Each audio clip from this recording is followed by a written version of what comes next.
So red's on. Yeah, I'm recording, you can do it whenever.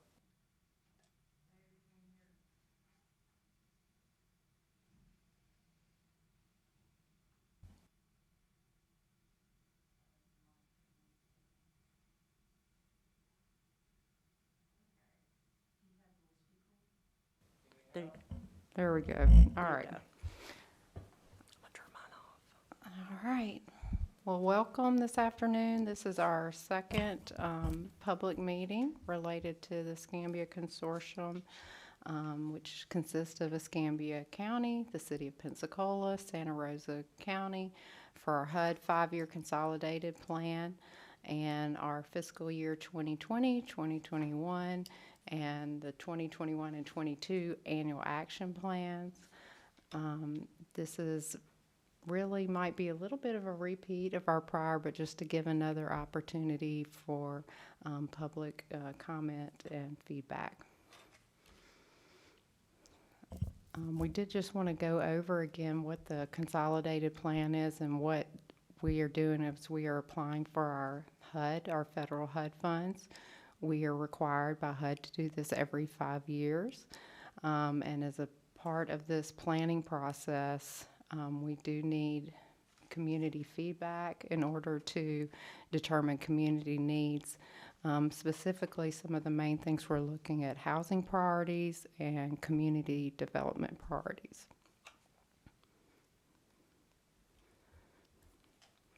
And I should have backed up and introduced ourselves. You know, I just jumped right in there. I'm Meredith Reeves. I work for Escambia County with the Neighborhood Enterprise Division. I'm the division manager.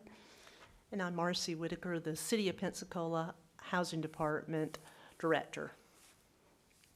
All right. Sorry about that, Marcy. I'm ready to go. When we plan jointly, for umpteen years, the city and the county, we do this planning process together. The city and the county each have their own allocation of community development block grant funds that we each do our own planning for.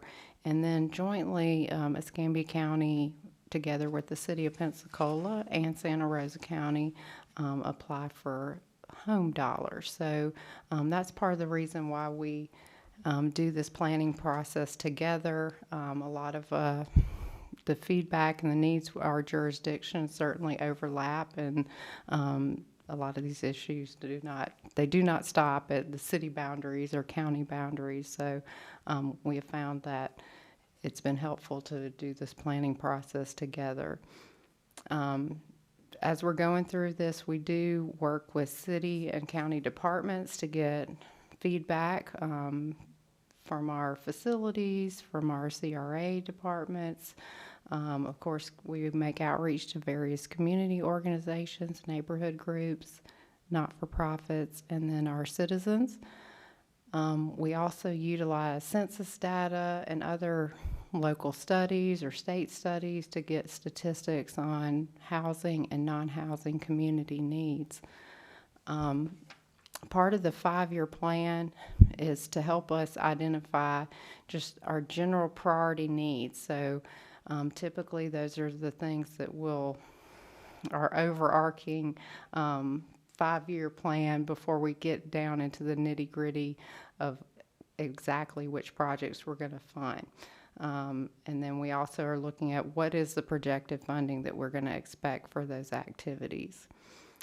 Other components of the plan involve doing these needs assessments for housing, homeless, non-homeless special needs, and non-housing community development. So all of those aspects are a requirement of the HUD plan and require a lot of data that we're looking at. And there is a component of it that's also required by HUD is a market analysis. I may let Marcy talk a little bit about city allocations for the Community Development Block Grant. Sure. Over the years, we've been a recipient since the early 1990s, or really since the 1970s, actually, but my spreadsheet I have here before me talks about from 1992. We used to receive close to around $1 million a year. That, over the last decade or so, has been reduced. We usually receive somewhere around $770,000 a year annually for the Community Development Block Grant Program. And as Meredith stated, that is to address housing and then community development needs. So it can be anything from infrastructure to a housing rehab program to park improvements, things of those nature. And for the next 2 years, our allocation for 2020 is $768,513, and our allocation for 2021 is $772,277. So, like I said, typically the last several years it's run right around somewhere between 700,000 to 775, we'll say. And you'll see up there the county's allocation. So you've probably noticed we're looking at 2 different grant years. This is unusual for us, but due to COVID, we requested and received a waiver from HUD to delay putting in our annual plan so that is why we are putting in 2 annual plans and our consolidated plan all at the same time. So not only are we looking at the 2021 allocations, but also for next that we're currently in, but for next fiscal year, getting the plans and the projects submitted to HUD. The county will receive roughly about $1.4 million for each of the fiscal years under Community Development Block Grant. And then under home, the total allocation that is split among all the jurisdictions that are partners in the home program is 1.1 roughly each year. HUD does provide percentage splits for each of the local jurisdictions, so how that is further split down is based on the HUD percentages that they do provide to us, and that's based on population and their needs assessment as well. I didn't do a further breakdown, but we can provide, those proposed splits. That was handed out at the last meeting and should be on the county website, but we can get that to anybody that needs that. One of the things that is required under home is that there is a mandated 15% of that allocation is set aside for development of housing by community housing development organizations, also known as CHODOs. So we'll have $176,000 for the 2020 allocation and $171,000 roughly for the 2021 allocation. So that is also mandated by HUD.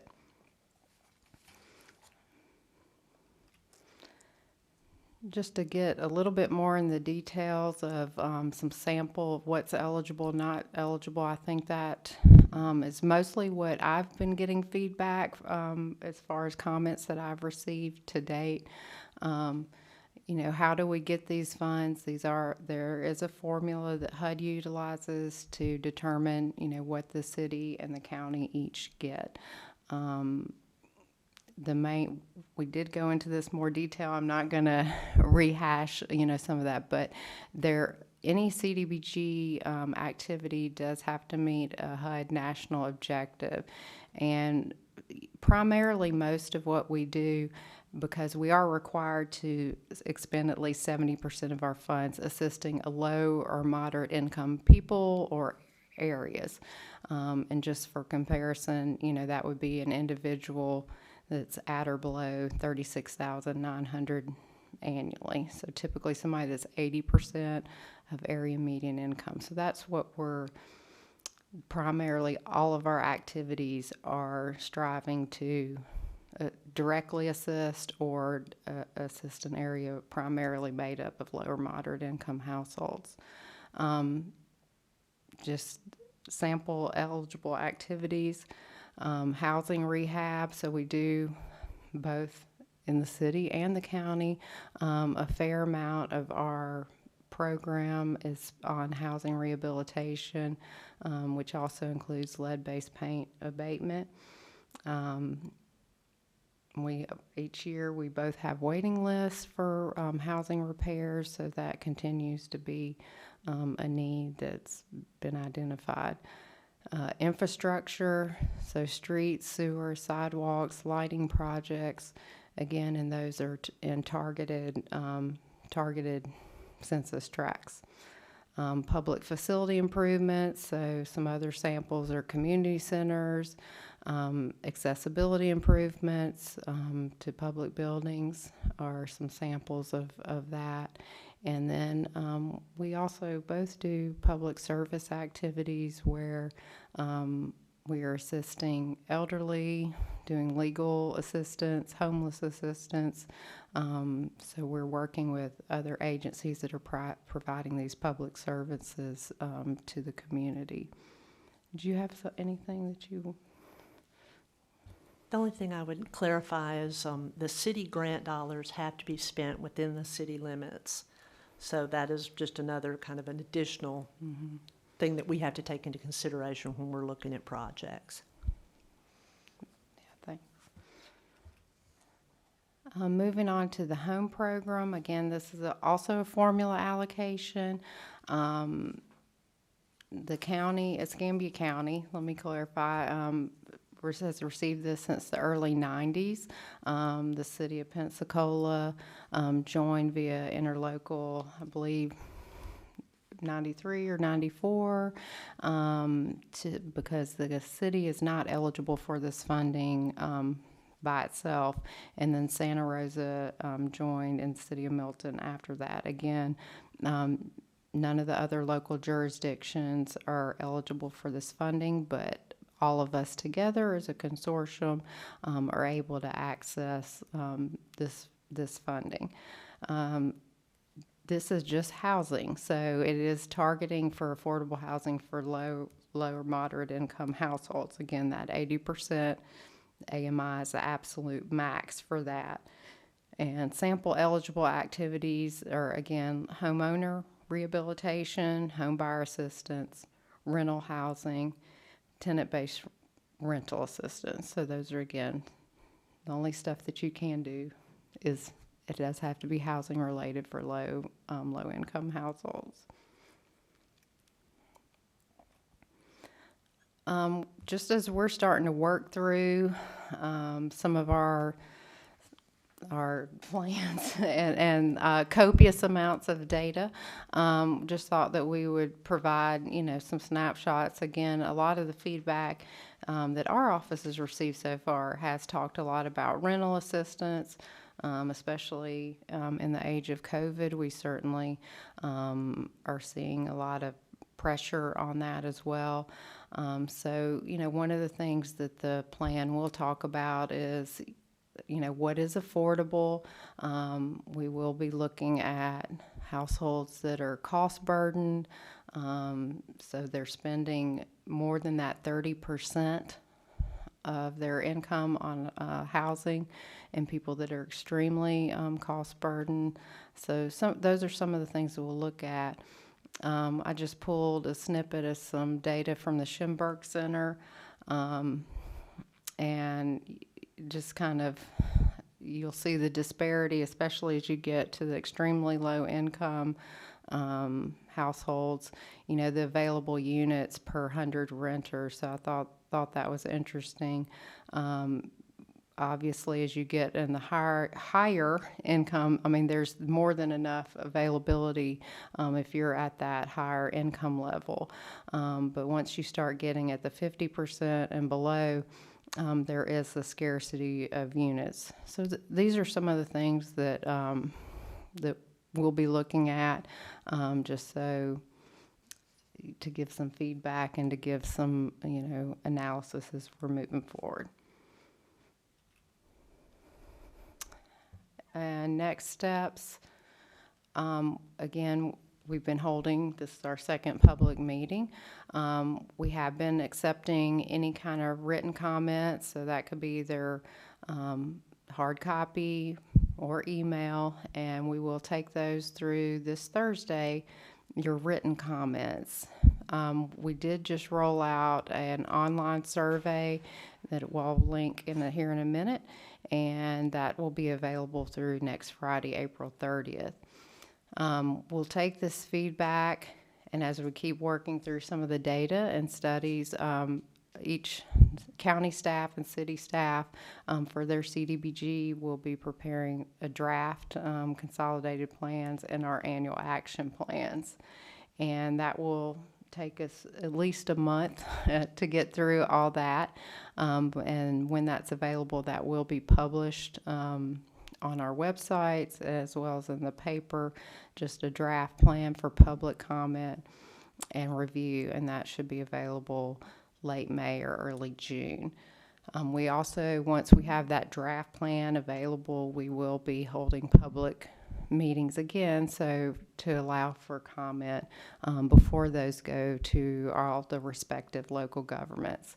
And so once we've had those public meetings, again, those will go to each local government at their respective June or July meetings. And then all of these are due to HUD by the 15th of August.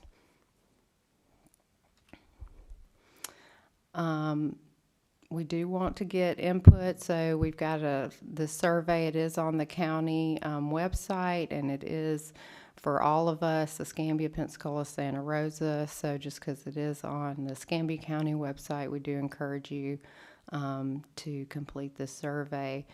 Again, it has a lot of questions about housing, community development needs, homeless needs. We also do have a section in there relative to fair housing and housing discrimination. And then there is just a place on there just for your public comments or feedbacks if we did not ask you what you think, or have something on there. But again, there's a lot of questions asking you to rank certain types of projects, and that will help us. So again, that would be due and will be available till April 30th. And we also provided a link to that survey on our website. Perfect. We posted it today. Awesome. And this is the time for any questions or comments. You also see our contact information up there. Does anybody have any questions or comments?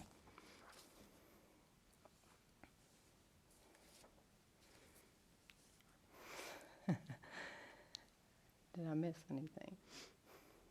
I don't think so, All Meredith. right. I don't think we've covered everything. Okay. Anything else? I appreciate your coming, and appreciate you, Marcy, for being my sidekick. And again, if you have any questions, still feel free to reach out to either one of us, and we'll get back to you. Thank you.